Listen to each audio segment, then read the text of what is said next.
வணக்கம் நண்பர்களே. இன்று நம்ம வீடியோவில் ஒரு முக்கியமான உணவுப் பொருளை பற்றி தான் பார்க்க போகிறோம். அதுதாங்க முள்ளங்கி.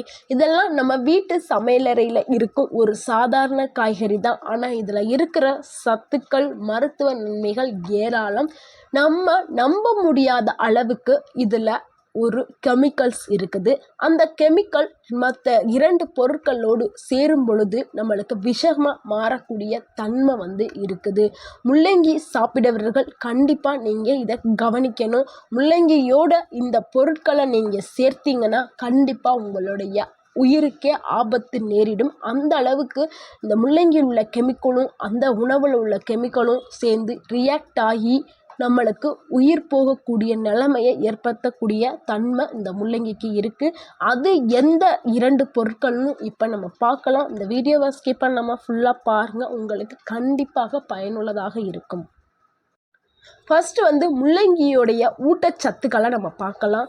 முள்ளங்கிங்கிறது ஒரு மூலிகை காய்கறி. இதில் அதிக அளவில் விட்டமின் சி நிறைந்து இருக்குது. இதில் ஃபைபர் இருக்குது, பொட்டாசியம் இருக்குது, பீட்டா கரோட்டின் இருக்குது. இது நம்மளுக்கு அதிக அளவில் ஊட்டச்சத்துக்களை நம்ம உடலுக்கு கொடுக்குது. இதனால் வயிறு கோளாறு, மலச்சிக்கல், சளி, இரத்த அழுத்தம் இது எல்லாமே நம்மளுக்கு குணமாகிறதுக்கு உதவியாக இருக்குது. முள்ளங்கியோடைய 6 முக்கிய நன்மைகளை பார்க்கலாம். அதாவது மலச்சிக்கலுக்கு இது நல்ல தீர்வை கொடுக்கும். இதில் உள்ள டயட்ரி ஃபைபர் அதிகமாக இருக்கிறதுனால நம்மளுடைய குடலை சுத்தம் செய்கிறதுக்கு இது உதவியாக இருக்குது. 2வது பசியை கட்டுப்படுத்தும். நம்ம ரொம்ப இளமையாக இருக்கக்கூடிய முள்ளங்கியை அது சமைச்சு நம்ம சாப்பிடும் பொழுது நம்மளுக்கு வயிறு நிரம்பிய ஒரு உணர்வை கொடுக்கும். அதனால் வெயிட் லாஸ் பண்ணுறவங்க இந்த முள்ளங்கியை எடுத்துக்கிறலாம். பசியை கட்டுப்படுத்தும். 3வது சிறுநீரகத்தை சுத்திகரிக்கிறதுக்கு இது உதவியாக இருக்கும். இயற்கையாகவே காய்ச்சலெல்லாம் வராமல் கட்டுப்படுத்தும் தன்மை இந்த முள்ளங்கிக்கு இருக்குது. மன அழுத்தத்தை குறைக்க செய்யும். இதில் உள்ள இந்த ஆன்டி ஆக்சிடென்ட்டுகள் மன அழுத்தத்தை குறைச்சி நம்மளுக்கு மனசுக்கு ஒரு நிறைவை கொடுக்கும். அதுக்கப்புறம் இதில் விட்டமின் சி அதிகமாக இருக்கிறதுனால தொற்று நோய் அபாயத்தை குறைக்கிறதுக்கு இது உதவியாக இருக்குது. 6வது பாயிண்ட் என்னன்னா, இரத்த குறைபாடு உள்ளவங்க இந்த முள்ளங்கியை சாப்பிடும் பொழுது அந்த இரத்த குறைபாடு நோய் தீர்க்கப்படுது. ஸோ இவ்வளவு நன்மைகள் முள்ளங்கி சாப்பிட்றதுனால கிடைக்கிது. முள்ளங்கியை எப்படிலாம் சாப்பிட்லாங்கிறத பார்க்கலாம். அதாவது காலை நேரத்தில் வெறும் வயிற்றில் முள்ளங்கியை சாப்பிடலாமா அப்படிங்கிறத பார்க்கலாம்.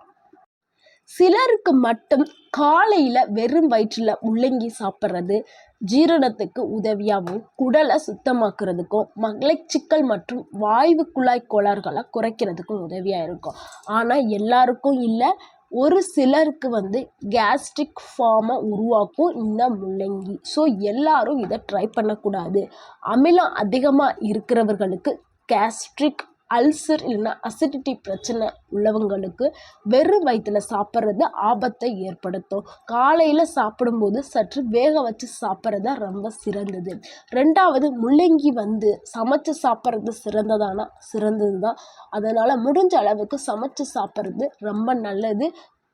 ஃப்ளேமை கம்மியாக வச்சு சமைச்சு சாப்பிட்றது உங்களுக்கு முழு சத்துக்களுமே கிடைக்கும். பசியை கட்டுப்படுத்தும், ஜீரண சக்தியை மேம்படுத்தும்.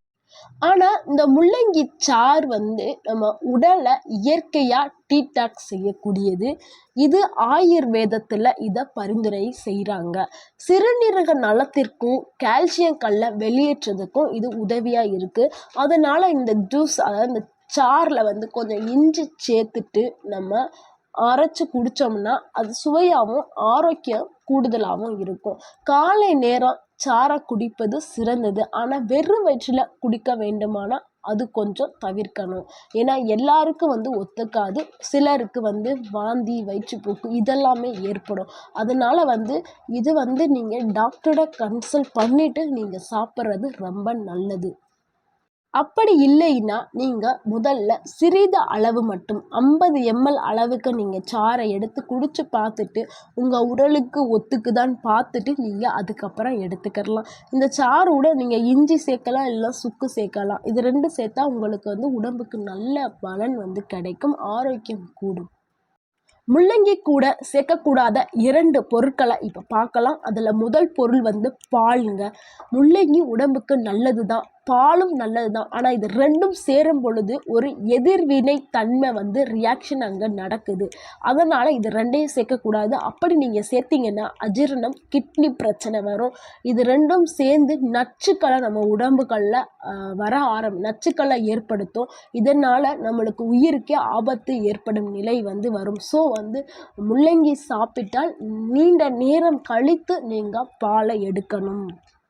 ரெண்டாவது பொருள் என்னென்னா, சிட்ரிக் பழம் சொல்லக்கூடிய ஆரஞ்சு, நார்த்தங்காய், எலுமிச்சை, இது எல்லாத்துலேயுமே சிட்ரிக் ஆசிட் அதிகமாக இருக்குது. இதில் உள்ள இந்த ஆசிட்டும் முள்ளங்கியில் உள்ள கெமிக்கலும் ரெண்டும் ரியாக்ட் ஆகி வினை புரிஞ்சு நம்மளுக்கு ஒரு ஆபத்தை ஏற்படுத்தக்கூடும்.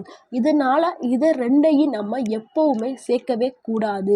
இதனால் என்ன ப்ராப்ளம் ஆகும்னா, அஜீரண கோளாறுகள் ஏற்படும், வயிறு வலி வர ஆரம்பிக்கும், கிட்னி ஸ்டோன் உருவாகிறதுக்கு கூட இதுக்கு வாய்ப்பு இருக்குது. முக்கியமாக குழந்தைகளுக்கு கொடுத்தால் உயிர் இழக்க நேரிடும், ஆபத்து கூட நேரிடலாம். அப்படின்னு கலவைகளை நீங்கள் மறந்து கூட சேர்த்துறாதீங்க. ஒரு உண்மை சம்பவம், மதுரையில் கேசவன் ஒருத்தர் இருந்துட்டு வந்திருக்காரு. அவர் சர்க்கரை நோயாளி. அவர் முள்ளங்கியை அதிகமாக சாப்பிட்ருக்காரு. சாப்பிட்ட உடனே பாலும் இந்த சிட்ரிக் பழங்களையும் சேர்த்து சாப்பிட்ருக்காரு.